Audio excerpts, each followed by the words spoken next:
Nguyễn Văn Huyên est une des figures fondatrices de l'anthropologie vietnamienne parmi celles de Đào Duy Anh, Nguyễn Văn Tố, Trần Văn Giáp et d'autres. Au Vietnam, il est d'abord connu comme premier ministre de l'Éducation nationale de la République démocratique du Vietnam à partir de 1946 jusqu'à son décès en 1975.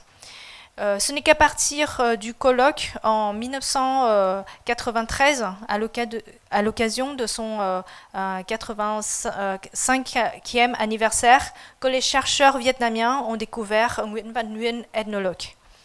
En 1995, nombre de ses travaux, majoritairement écrits en français, ont été recueillis, traduits en vietnamien et publiés dans 2 volumes intitulés en vietnamien Góp phần nghiên cứu văn hóa Việt Nam, những công trình nghiên cứu của giáo sư tiến sĩ Nguyễn Văn Huyên. Contribution à l'étude de la civilisation vietnamienne, les travaux de recherche du professeur Dr Nguyễn Văn Huyên. Éminent ethnologue francophone, premier membre scientifique non européen de l'École française d'Extrême-Orient, l'EFEO, Nguyễn Văn Huyên a contribué une part importante à l'histoire de l'anthropologie française grâce à son abondante bibliographie sur la culture traditionnelle et populaire, non seulement des Vietnamiens, mais aussi des ethnies minoritaires. Ces travaux, faisant partie du patrimoine écrit de l'humanité, sont conservés à la Bibliothèque nationale de France dans de nombreuses collections imprimées, publications françaises sur l'Asie, périodiques français, société géographie, collections de musique et de manuscrits. En faisant un recensement des travaux de Nguyễn Văn Huyên conservés à la BNF, nous allons retracer le parcours de l'ethnologue afin de mettre en lumière sa contribution au savoir anthropologique en France. Donc, ma présentation va contenir 2 parties. C'est d'abord sur sa biographie et ensuite sur ses travaux conservés à la BNF. Donc, d'abord sur quelques éléments bibliographiques. Nguyễn Văn Huyên est né le 16 novembre 1905 à Hanoï. Orphelin de père à 8 ans, il est envoyé à l'école franco-indigène suite à la suppression des concours mandarinaux en 1915 au Tonkin. Grâce à ses remarquables résultats, il a été accepté au lycée français Anne Bessaro, où il a passé avec succès la première partie du baccalauréat métropolitain en 1926. La famille, bien que manquant des moyens, réussit de l'envoyer à étudier en France à partir de 1926.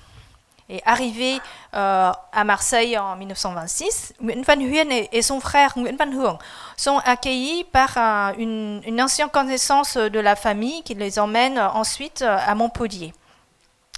Ayant réussi les 2 parties du baccalauréat en 1927 et 1928, puis licencié S-Lettres en 1929, Nguyễn Văn Huyên, accompagné de son frère, se rendre à Paris en 1930 pour s'inscrire à la Sorbonne.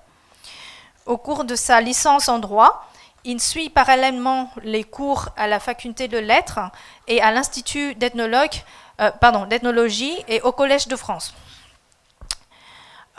Il entre en 1931 à l'école des langues orientales, les Lanzo, en tant que répétiteur, puis chargé de cours jusqu'en 1935. En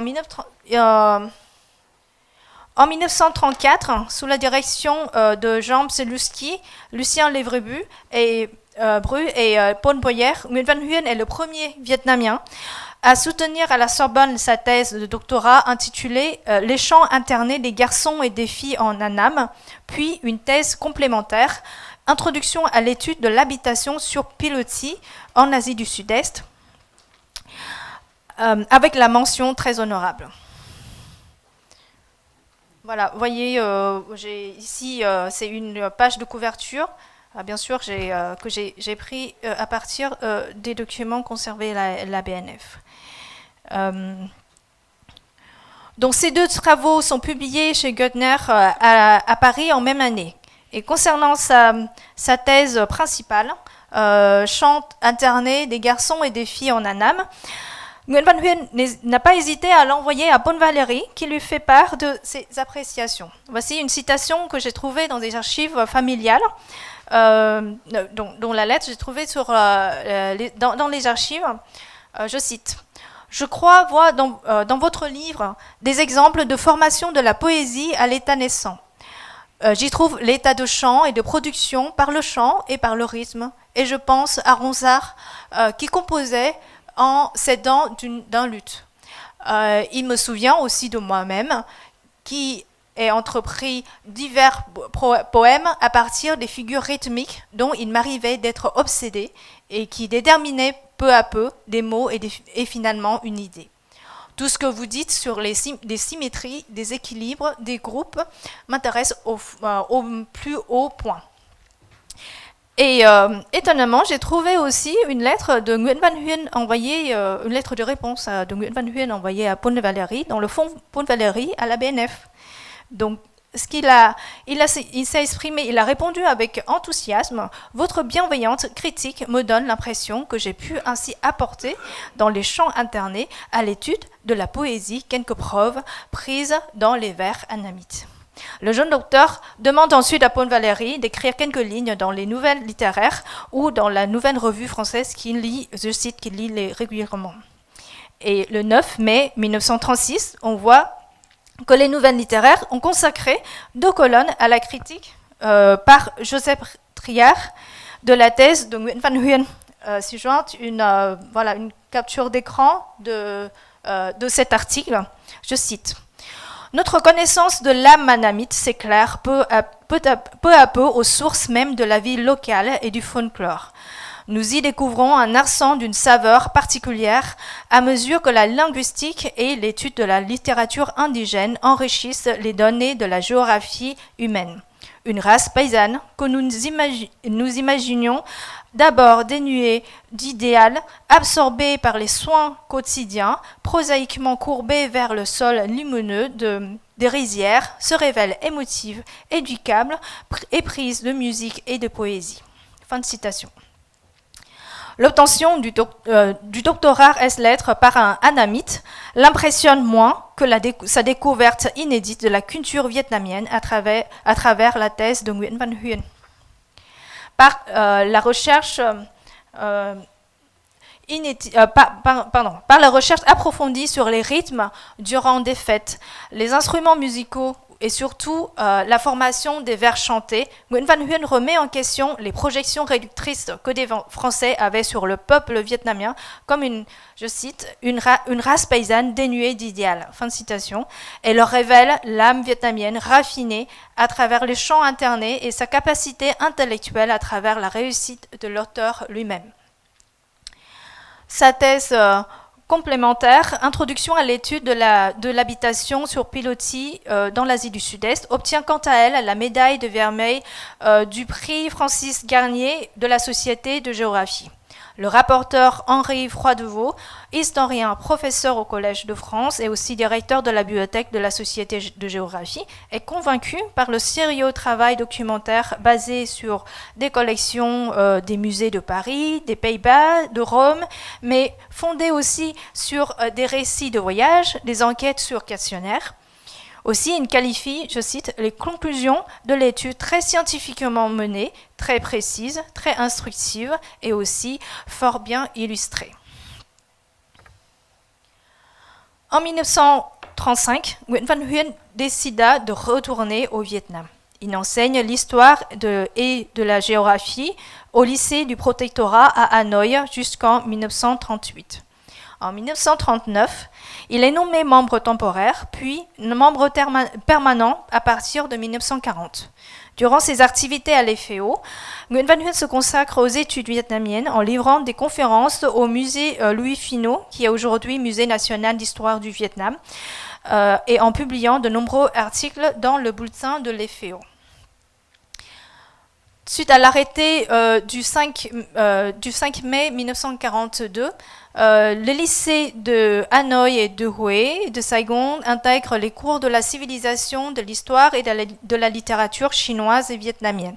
Donc, Nguyễn Văn Huyên, avec dans sa fonction de professeur, travaille avec Trần Văn Giáp à l'élaboration et la mise en place de l'enseignement des humanités extrême-orientales à l'instar des humanités grecques et latines.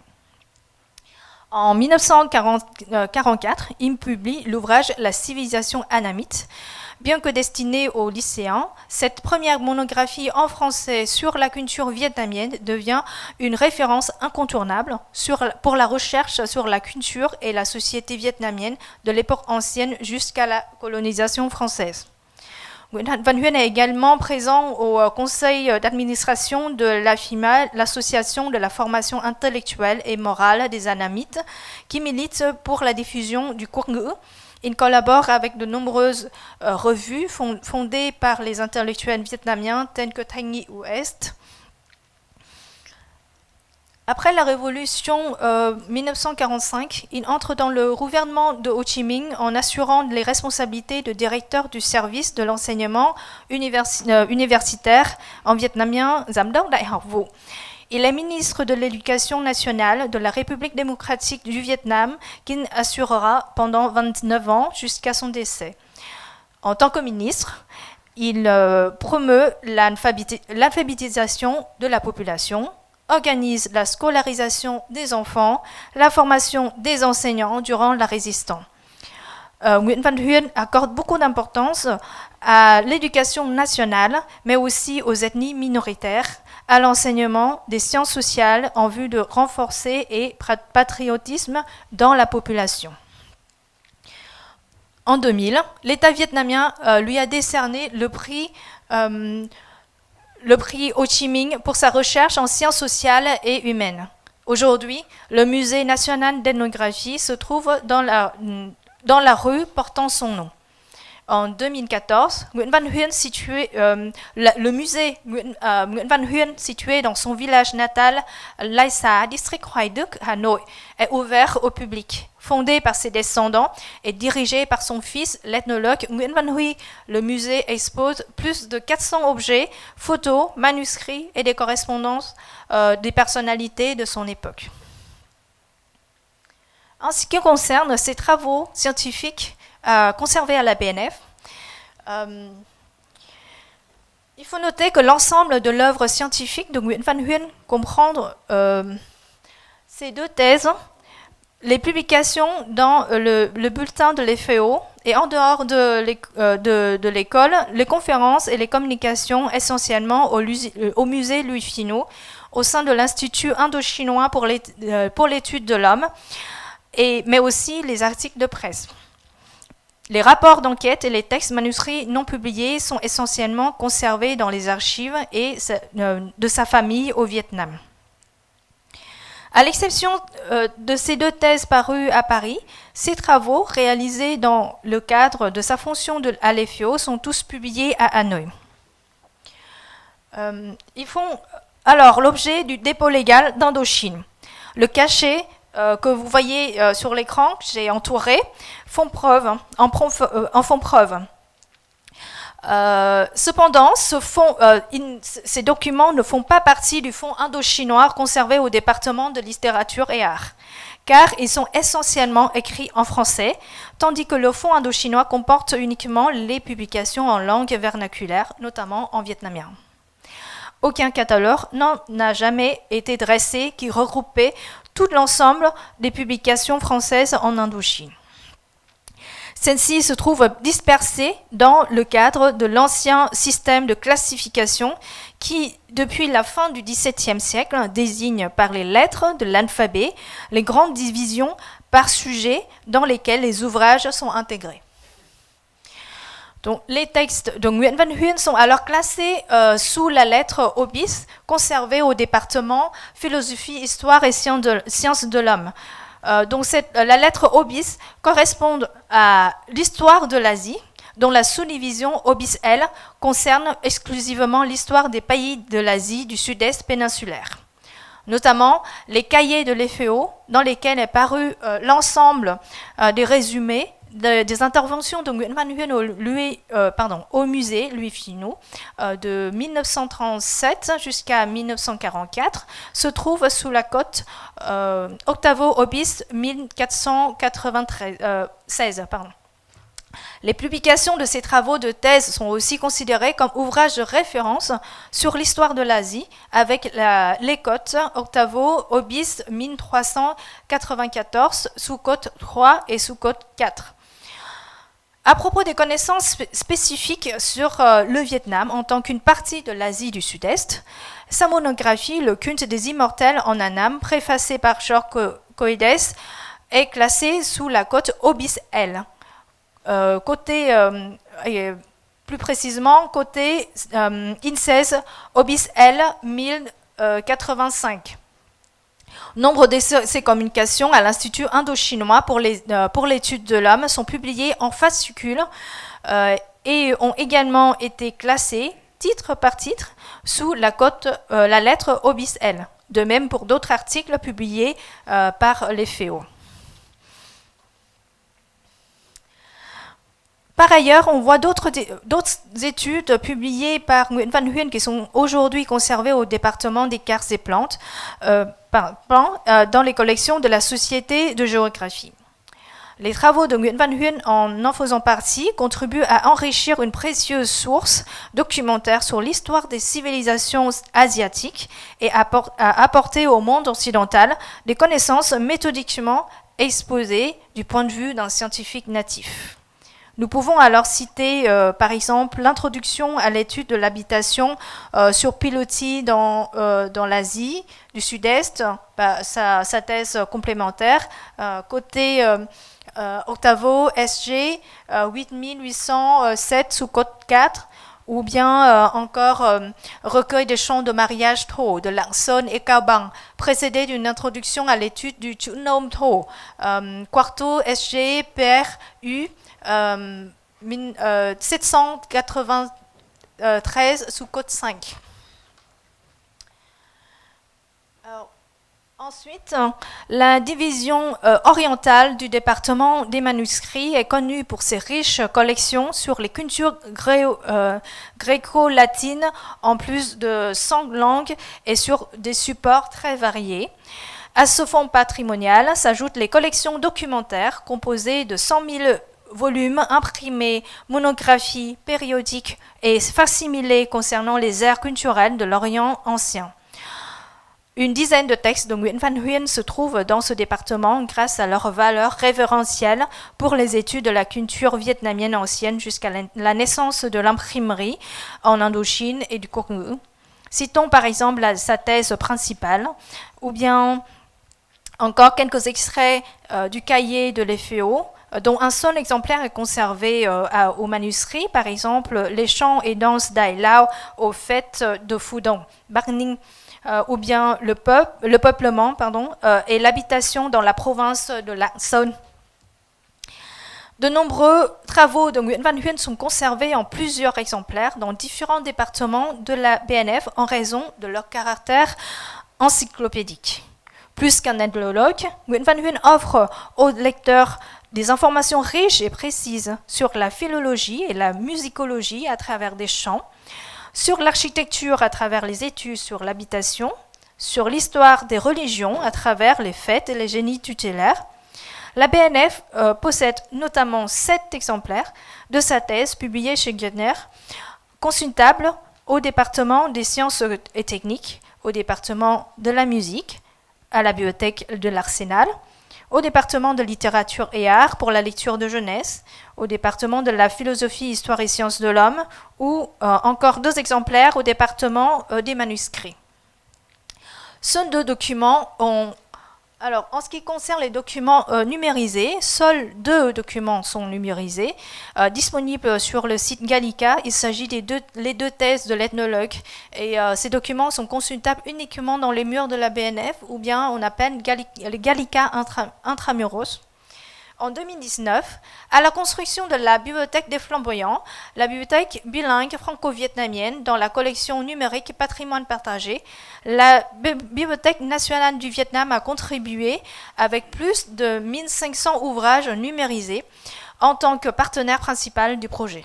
Ce corpus, soigneusement sélectionné, contient 3 ouvrages de Nguyễn Văn Huyên que les lecteurs peuvent consulter dans l'intégralité en utilisant l'outil de recherche de Gallica, et sur le site de la Bibliothèque nationale du Vietnam.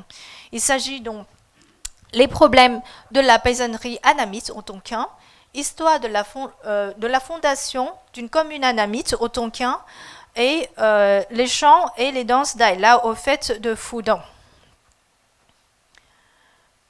Le temps, je crois que le temps de cette matinée, il nous reste plus beaucoup, donc j'arrive à la conclusion que les travaux de Nguyễn Văn Huyên témoignent de la présence en France d'une mémoire vietnamienne qui est conservée à la BNF. D'une part, en répondant aux attentes de la France face à un territoire qui a été une colonie, puis le point de départ d'une forte immigration, il contribue considérablement au savoir anthropologique emprunté du Vietnam. D'autre part, il participe à l'héritage culturel de l'humanité et continue à guider les chercheurs contemporains dans leurs recherches sur l'histoire et les transferts culturels. Donc voilà, pour terminer, j'illustre avec une petite photo, une sculpture en bois à l'exposition à la tombe Jarai, musée vietnamien d'ethnologie, à la rue portant son nom, Nguyễn Văn Huyên. Donc il s'agit aussi d'une exposition à ce musée pour illustrer les travaux, l'œuvre de Nguyễn Văn Huyên. Merci beaucoup. Vâng, tôi xin phép dịch ngắn bằng tiếng Việt cho đầu ở Việt Nam. Thì bài thuyết trình của tôi thì có giới thiệu về tiểu sử của giáo sư Nguyễn Văn Huyên. Thì cái phần tiểu sử thì tôi xin ở Việt Nam thì giáo sư Nguyễn Văn Huyên đã được biết đến, thì tôi xin phép là không được nhắc lại. Và cái phần thứ hai của tôi thì tôi có giới thiệu những cái công trình nghiên cứu của ông bằng tiếng Pháp, có cả tiếng Pháp và tiếng Việt ở Thư viện Quốc gia Pháp. Thì đặc biệt là những công trình nghiên cứu mà trước năm 45 thì ở Thư viện Quốc gia Pháp đã giữ được là khá nhiều. Và tôi nhấn mạnh đến cái vai trò mà gọi là mang tính chất hàn lâm và mang tính chất là mang tính chất bách khoa qua cái việc mà lưu trữ các cái tài liệu của ông, bởi vì là về các cái công trình của ông thì được lưu trữ ở trong nhiều khoa chuyên môn khác nhau của Thư viện Quốc gia Pháp. Bởi vì là cái công trình nghiên cứu của ông Nguyễn Văn Huyên thì nó không chỉ mang tính chất là dân tộc học, nó không chỉ mà còn nó còn là những cái đưa lại những cái dữ liệu lịch sử rất là quan trọng. Vì vậy mà nó cũng được là trở thành những cái tài liệu mà gọi là tài liệu tham khảo cơ bản để mà nghiên cứu về văn hóa Việt Nam, về lịch sử Việt Nam, đồng thời cũng là nghiên cứu về gọi là về khoa học, về ngôn ngữ, cũng như là về nghiên cứu về âm nhạc, hay là ông cũng có cung cấp những cái dữ liệu rất là quan trọng để mà nghiên cứu cả về kiến trúc, cũng như là các nhiều kiến thức khác. Vì vậy mà cụ thể như là cuốn gọi là cái luận án của ông về nghệ thuật hát nói ở An Nam ấy, thì tại Thư viện Quốc gia Pháp là giữ những 7 bản và ở 7 cái khoa khác nhau, để có thể nói là cái cuốn này nó mang tính chất là bách khoa, và nó trở thành một cái tài liệu gần như là kinh điển cho ngành nhân học Việt Nam, ngành nhân học Pháp ạ. Và về cái chương trình số hóa thì như kể từ nhiều năm nay thì Thư viện Quốc gia Pháp và Thư viện Quốc gia Việt Nam đã phối hợp số hóa để cùng đưa lên một cái cổng thông tin chung gọi là Thư viện số Hoa Phụng Vĩ. Thì trong cái cổng thông tin này thì Thư viện Quốc gia Việt Nam cũng đã chọn lọc những cái tư liệu tiêu biểu là trên 1.500 tư liệu tiêu biểu. Thì trong số 1.500 tư liệu tiêu biểu này thì đã có 3 cái tư liệu tiêu biểu mà được số hóa, 3 cái tư liệu của Nguyễn Văn Huyên được số hóa và được gửi sang Pháp. Vì vậy mà với dùng các cái công cụ tìm kiếm của cái trang Gallica thì ta có thể vào trực tiếp tư liệu mà được số hóa trên cái trang web của Thư viện Quốc gia Việt Nam. Và ba cái tài liệu mà tôi đã dẫn ở trên slide. Ngoài ra thì Thư viện Quốc gia Pháp mà cũng đã số hóa 2 cái luận án của ông Nguyễn Văn Huyên, và 2 luận án này thì hiện nay vì cái lý do là bản quyền tác giả nên chỉ được tra cứu ở trong thư viện chứ không có thể là tra cứu được ở bên ngoài. Tức là nó vẫn là tài liệu số hóa nhưng đến thư viện thì ta mới có thể tra cứu được. Vâng, qua đây thì tôi cũng xin nhấn mạnh cái vai trò quan trọng của Nguyễn Văn Huyên, vai trò và hy vọng là bài của tôi thì có thể là khép lại cái buổi sáng ngày hôm nay, bởi vì Nguyễn Văn Huyên không chỉ là một nhân vật của ngành nhân học Pháp và Việt Nam mà cũng là Bộ trưởng Giáo dục đầu tiên của nước Việt Nam Dân chủ Cộng hòa. Thì vì vậy nên là cái vai trò của ông làm cầu nối giữa ngành nhân học và ngành giáo dục học là một vai trò rất là quan trọng, và tôi nghĩ là ngày hôm nay thì cái dịp hội thảo lần này chúng ta không thể quên được cái tên Nguyễn Văn Huyên. Xin cảm ơn ạ.